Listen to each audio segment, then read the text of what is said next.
All right, well, when you're on the road for this long, you're going to run into problems here and there. So we're just driving in Illinois. I'm about 5 hours from my parents' house, and we did have a problem happen.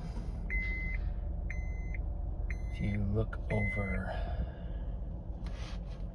there,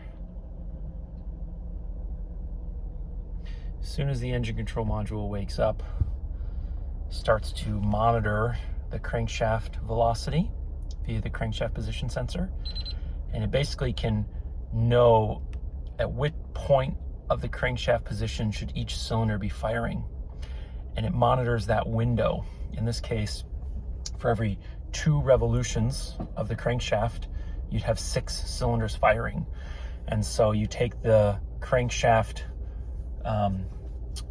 revolutions times 2 and divide by 6, and in that window the engine control module looks for the crankshaft to accelerate during that window of time. And if the crankshaft doesn't accelerate during that window of time, it knows that that particular cylinder, in this case cylinder number 3, is not contributing to the overall movement of the crankshaft. That's how misfires are detected. Whenever you have a blinking check engine light, that always means there's a misfire fault. P0301 all the way through P03012 if you had a 12 cylinder, or P3012. Yeah, I can feel the misfire. So it's not just a perceived misfire. Sometimes the engine control module thinks that there's a problem when there isn't. In this case, the engine control module thinks there's a problem, and I can feel that there is. And I'm about 5 hours from my parents' house, so I'm not gonna take a detailed look at it right now. I'm basically just gonna look up the wiring diagram to the engine control module, and I'm gonna snip the wire that goes to the number 3 fuel injector.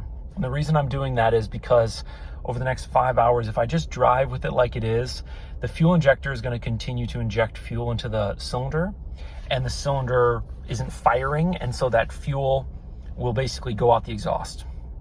And also it'll go a little bit past the rings and go into the oil. So there's basically 3 effects.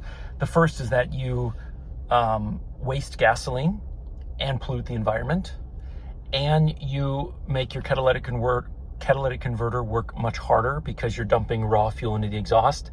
And over the long haul, you can dilute your oil and make your oil more full of fuel, and that's bad for lubrication.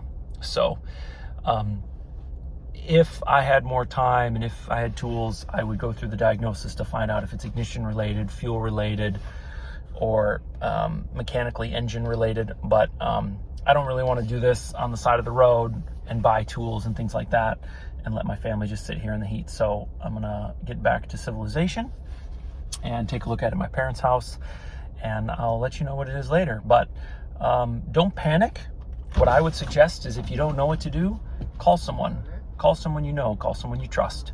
Talk it out with a friend, hopefully a mechanically inclined friend. But situations like this are always easier to handle if you can talk it through with someone. You know, what are my choices? What are the best options? What's good for my wallet? What's good for my schedule? What's good for my family? What's good for my stress level?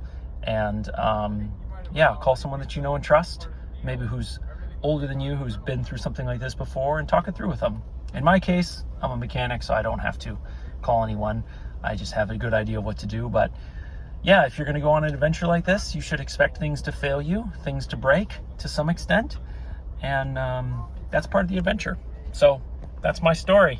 Hope you enjoyed it.